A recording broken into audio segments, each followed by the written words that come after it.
मैंने कहा ढक्कन कहीं फंस गया है। टीले की तरफ से स्टेन गन फायर होने लगी। सिपाहियों की सीटियां बजाने की भी आवाजें आने लगीं। मैंने दिल में अपने अल्लाह को याद किया और कहा, ऐ मेरे मौला, मेरी मदद फरमा। उसके बाद मैंने जोर लगाकर झटके से ढक्कन को खींचा तो वो मेरी तरफ आ गया। मैंने उसे मेन होल के गोल सुराख के ऊपर अच्छी तरह जमाया और लोहे का जीना उतर गया। नीचे घुप अंधेरा था, ऊपर गोलियां चल रही थीं। सिपाही एक दूसरे को आवाजें देकर होशियार कर रहे थे। गुल खान के फरार का पता चल गया था। मैंने गुल खान से कहा, इन लोगों को तुम्हारे भागने का इल्म हो गया है, फिक्र की कोई बात नहीं। इस पाइप के ऊपर बैठ जाओ, मैं तुम्हारे आगे आगे चलता हूँ। न मैं गुल खान को देख सकता था, न उसे मेरी सूरत नजर आ रही थी। मैं उसके ऊपर से होकर सीमेंट के पाइप पर बैठ गया और रेंगते हुए हमारी वापसी का सफर शुरू हो गया। गुल खान ने पूछा, यह पाइप किस तरफ निकलता है? मैंने कहा, मेरे पीछे पीछे आ जाओ गुल खान, सब ठीक हो जाएगा। हम सुरंग में नहर वाले थाने की तरफ आहिस्ता आहिस्ता रवाना हो गए। हम घिसट घिसट कर चल रहे थे। जहां सुरंग तंग हो गई और जमीन पाइप के तकरीबन बराबर हो गई, वहां हम औंधे होकर रेंगने लगे। मैं गुल खान को अंधेरे में गाइड करता जा रहा था। मुझे ये भी अंदेशा था कि फायरिंग की आवाज गुलाम रसूल भी सुन रहा होगा, कहीं वो किसी दूसरी तरफ न चला जाए। ये भी हो सकता था कि हमें मेन होल में दाखिल होते ही देख लिया गया हो और जब हम नहर में सुरंग से बाहर निकलने लगे तो सामने डोगरा सिपाही हमारे इस्तकबाल को मौजूद हों और हम पर फायर खोल दें। बाहर की मुझे कुछ खबर न थी। गुल खान का दम फूल गया था। कहने लगा, ये सुरंग कितनी लंबी है? मैंने कहा, ज्यादा लंबी नहीं है, थक गए हो तो रुक कर सांस ले लेते हैं। वो सांस दुरुस्त करते हुए बोला, सुरंग के बाहर जरूर डोगरा पुलिस या फौजी सिपाही मौजूद होंगे, उन्होंने हमें मेन होल में उतरते देख लिया होगा। मैंने कहा, अब जो होगा देखा जाएगा, हमें यहाँ से जितनी जल्दी हो निकल जाना चाहिए। हम सुरंग में जितनी तेज रेंग सकते थे रेंगने लगे। आखिर हमें एक जगह ताज़ा हवा आती महसूस हुई। गुल खान मेरे पीछे आ रहा था। मैंने उसे बताया कि ये ताज़ा हवा सुरंग के नहर वाले थाने से आ रही है, हम बाहर निकलने वाले हैं। गुल खान ने कहा, खुदा का शुक्र है। इंटेरोगेशन की अजियतें बर्दाश्त कर करके गुल खान की जिस्मानी हालत पूरी तरह सेहतमंद नहीं थी। वो जज्बे के जोर पर चला आ रहा था। उसकी आवाज़ में भी नकाहत थी। मैंने उससे पूछा, तुम लंगड़ा कर क्यों चल रहे हो? उसने कहा, एक टांग पर इन्होंने गर्म रॉड लगाए थे। मैंने पूछा, वहाँ और कितने मुजाहिद हैं? गुल खान ने कहा, मुझे कुछ नहीं मालूम। रात को किसी वक्त दूसरी कोठरी से इंसानी चीखों की आवाज़ सुनाई दिया करती थी। उसका सांस बातें करने से फूल गया। मैंने कहा, गुल खान अब कोई बात न करना। ताज़ा हवा ज़्यादा आने लगी थी। आखिर हम सुरंग के दहाने पर पहुंच गए। पहले मैं नहर में निकला। मैंने सर ऊपर करके देखा, वहां कोई नहीं था। गुल खान भी सुरंग से निकल आया। हम नहर के पानी में खड़े थे। पानी हमारे घुटनों तक था। मेरी नज़र सामने वाले खोखों के दरमियान जो जगह थी वहां जमी हुई थी। मैं परेशान हो गया क्योंकि मुझे अंधेरे में वहां गुलाम रसूल की जीप का हयूला दिखाई नहीं दे रहा था। गुल खान कहने लगा, यहाँ से निकलो, हम यहाँ क्यों खड़े हैं? मैंने कहा, सामने वाले किनारे की तरफ आ जाओ। हम नहर में झुक कर चलते सामने वाले किनारे पर आ गए। किनारे पर आते ही मैंने गुल खान से कहा, वहाँ अंधेरे में आ जाओ। नहर के किनारे की ढलान से उतरकर हम लकड़ी के खोखों की जो दुकानें थीं उनके पीछे अंधेरे में छुप कर बैठ गए।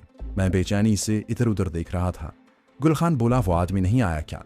मैंने कहा, मैं उसी को तलाश कर रहा हूँ। इतने में एक खोखे के अतप से इंसानी साया निकलकर तेजी से हमारी तरफ आया। ये गुलाम रसूल था। आते ही बोला, जल्दी से मेरे साथ आओ, जल्दी करो। हम उठकर उसके पीछे चलने लगे। जहां खोखों की दुकानें खत्म हो जाती थीं वहां दरख्तों के नीचे एक जीप खड़ी थी। जीप चारों तरफ से बंद थी।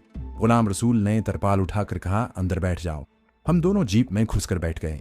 गुलाम रसूल ने तरपाल गिरा दी। दूसरे लम्हे जीप का इंजन स्टार्ट हुआ और जीप एक तरफ तेजी से चल पड़ी। जीप पहले हमवार रास्तों पर चलती रही, फिर वो बार बार उछलने लगी जैसे पत्थरों पर चल रही हो। उसके बाद फिर कोई हमवार सड़क आ गई। जीप में अंधेरा था। मैंने गुल खान को मुखातिब करते हुए कहा, गुल खान तुम ठीक तो हो ना? गुल खान ने कमजोर आवाज में कहा, हाँ। गुलाम रसूल अपने ड्राइवर के साथ लगी सीट पर बैठा हुआ था। हमारे दरमियान लकड़ी की दीवार थी। जीप की रफ्तार तेज हो गई। कितनी देर तक जीप सीधी सड़क पर चलती रही, फिर उसने थोड़ी थोड़ी देर के बाद मोड़ मुड़ने शुरू कर दिए। फिर चढ़ाइयाँ उतराइयाँ शुरू हो गईं। जीप नीम पहाड़ी इलाके से गुजर रही थी। एक जगह जीप दूर तक नशेब में चलती गई, फिर एक जानिब मुड़ गई। जीप के साथ झाड़ियों के टकराने की आवाजें आने लगीं। जीप की रफ्तार भी हल्की हो गई थी। जीप एक तरफ घूमी और फिर रुक गई। गुलाम रसूल ने पीछे आकर तरपाल की रस्सियां खोलकर उसे एक तरफ हटा दिया। बाहर अंधेरा था मगर अंधेरे में हमें गुलाम रसूल नजर आ रहा था।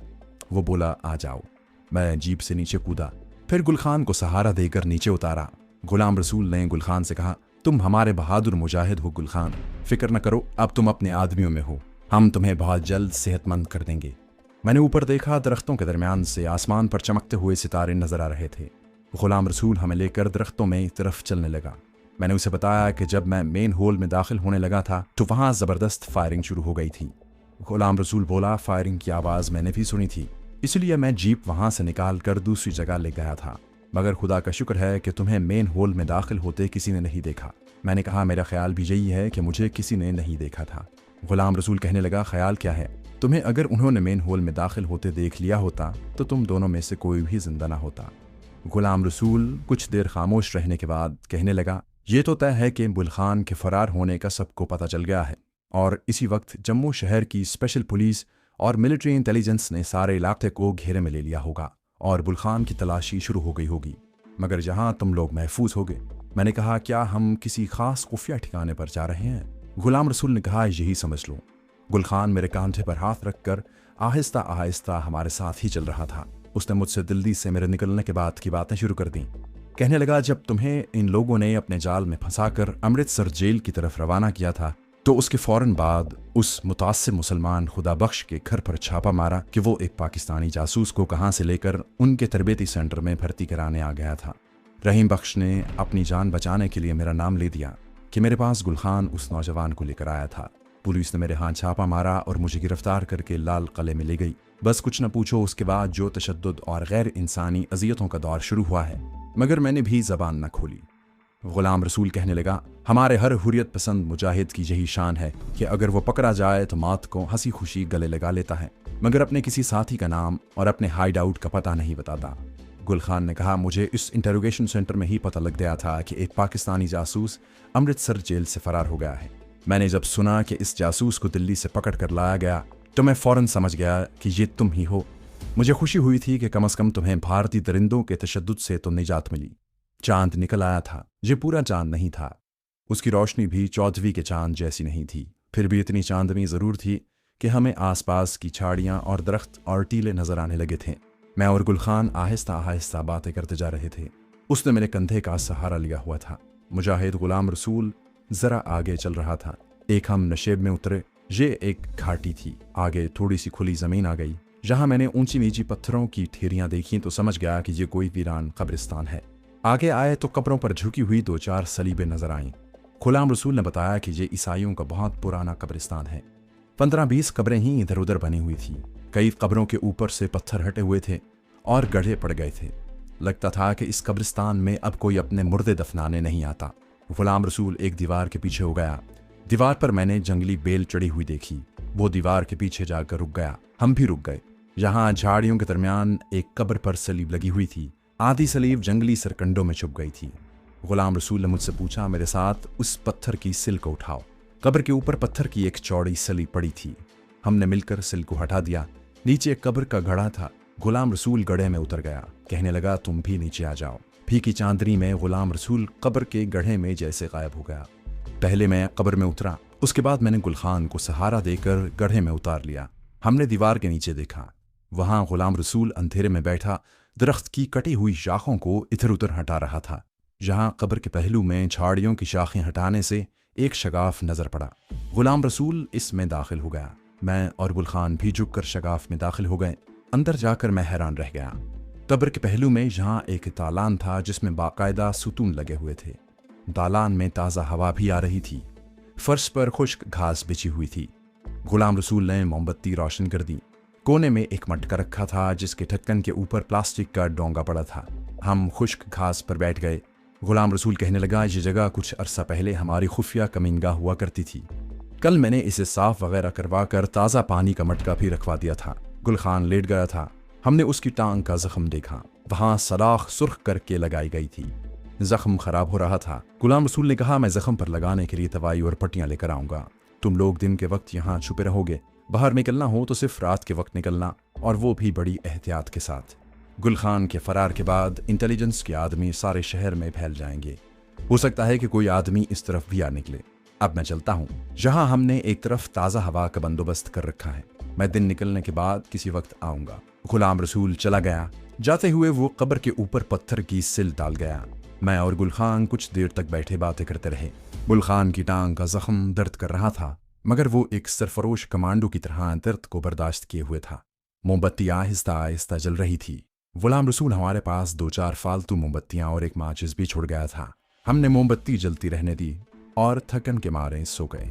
जब मेरी आंख खुली तो गुल खान गहरी नींद सो रहा था। मैंने उसे सोया रहने दिया और उठकर कब्र के गड्ढे में आ गया। दोनों हाथों से कब्र के ऊपर रखी हुई पत्थर की सिल को एक तरफ हटाया। अंदर दिन की चकाचौंध कर देने वाली रोशनी आ गई। मैंने सर बाहर निकाल कर देखा। वीरान कब्रिस्तान में वीरानी छाई हुई थी। दरख्तों पर एक चिड़िया बोल रही थी। धूप निकली हुई थी। मैं कब्र से बाहर निकल आया। कब्र में से गुजरता हुआ दरख्तों में आ गया। गुलाम रसूल ने बताया था कि जहां नशेब में पानी का एक छोटा सा नाला बहता है। मैंने नाले में उतरकर मुंह हाथ धोया और वापस कब्र के तहखाने में आ गया। गुल खान जाग गया था। मैंने उसे कहा, अगर तुम बाहर जा सकते हो तो बाहर जाकर दाएं जानिब दरख्तों में एक नाला बह रहा है, वहां मुंह हाथ धुआओ। वो उठकर थोड़ा लंगड़ाता हुआ कब्र से बाहर निकला। थोड़ी देर बाद वापस आ गया। हमने कब्र के ऊपर पत्थर की सिल दोबारा रख दी थी। वहां इतनी गहरी खामोशी छाई हुई थी कि हमें एक दूसरे के सांस लेने की आवाज भी सुनाई दे रही थी। गुल खान कहने लगा, यहाँ हम ज्यादा देर नहीं ठहर सकते। पुलिस और इंटेलिजेंस के आदमी जहाँ आ सकते हैं। मैंने कहा, ये तो गुलाम रसूल ही बताएगा कि शहर की क्या सूरत हाल है और पुलिस हमें कहाँ कहाँ तलाश कर रही है। कुछ देर गुजरी होगी कि हमें कब्र का पत्थर हटाने की आवाज़ आई। मैंने रिवॉल्वर संभाल लिया और तहखाने में से निकलकर कब्र के गड्ढे में आकर ऊपर देखने लगा। कब्र की सिल एक तरफ हटी। मैंने रिवॉल्वर का रुख ऊपर कर दिया। मैंने गुलाम रसूल को देखा। उसने बड़ा सा थैला नीचे फेंका और फिर खुद भी नीचे उतर आया। हमने मिलकर कब्र को सिल से ढक दिया। तहखाने के दालान में आकर गुलाम रसूल ने थैले में से हमारे लिए 4 रोटियां निकालकर हमें दी। उनके ऊपर अचार रखा हुआ था।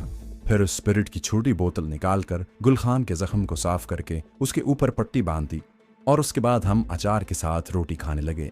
हमने गुलाम रसूल से शहर की सूरत हाल पूछी। वो कहने लगा, गुल खान की तलाश में सारी इंटेलिजेंस एजेंसियों के आदमी कुत्तों की तरह बू सूंघते फिर रहे हैं। इंटरोगेशन सेंटर के सारे इलाके को जम्मू पुलिस और मिलिट्री पुलिस ने अपने महासरे में ले लिया है। जम्मू के मुसलमान महल्लों में पुलिस घर घर तलाशी कर रही है। इस इंटरोगेशन सेंटर से किसी हुर्रियत परस्त का फरार ये पहला वाक़या है जिसमें सेंटर के संतरी भी कत्ल हो गए हैं। गुल खान कहने लगा, तुम्हारे ख्याल में हमें कितने दिन जहां छुपे रहना होगा? मुझे खतरा है कि मेरा जख्म मजीद ख़राब ना हो जाए और टांग कटवानी पड़े। कहने का मतलब यह है कि मैं कोई भी खतरा मोल लेकर जहां से निकल जाने को तरजीह दूंगा। गुलाम रसूल कुछ सोचने के बाद बोला, अगर हालात को देखा जाए तो तुम लोगों का अभी जहां से निकलना ठीक नहीं होगा, लेकिन तुम्हारा जख्म वाकई काफ़ी बिगड़ चुका है। ये हो सकता है कि मैं तुम्हें किसी तरह खतरा मोल लेकर यहाँ से निकाल दूँ। गुलाम रसूल ने मेरी तरफ देखा। वैसे भी मुझे तुम लोगों को एक एक करके यहाँ से निकालना होगा। तुम्हारा क्या ख्याल है? मैंने कहा, मैं भी यही चाहता हूँ कि गुल खान को यहाँ से निकाल कर किसी ऐसी जगह ले जाया जाए जहाँ उसके जख्म का बाकायदा इलाज हो सके। गुलाम रसूल उठते हुए बोला, मैं सूरज गुरूब होने के बाद आऊँगा। वैसे गुल खान, मेरे भाई तुम तैयार रहना। एक जगह मेरे जहन में आती है, वहाँ हमारा एक मुजाहिद डॉक्टर तुम्हारा इलाज कर सकेगा। तुम्हें वैसे भी तिब्बी इमदाद की ज़रूरत है। गुल खान की आंखें भी एक तरफ से सूजी हुई थीं, जिस्म पर भी तशद्दुद के असरात थे।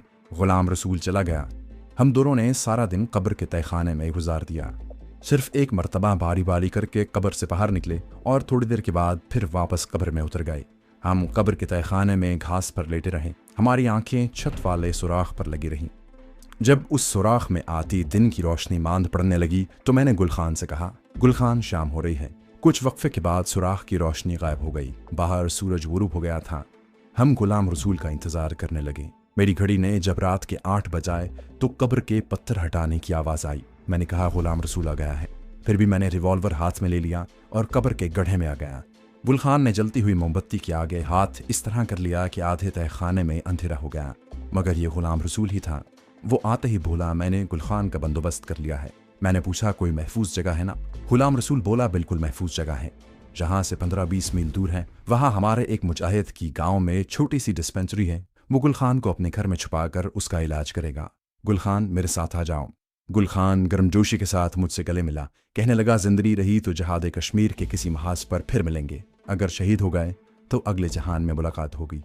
गुलाम रसूल ने गुल खान को सहारा देकर कब्र से बाहर निकाल दिया। वो मेरी तरफ मुतवज्जे होकर कहने लगा, अभी कुछ वक्त यहीं रहना होगा। थैले में तुम्हारे लिए रोटियां लेकर आया हूँ।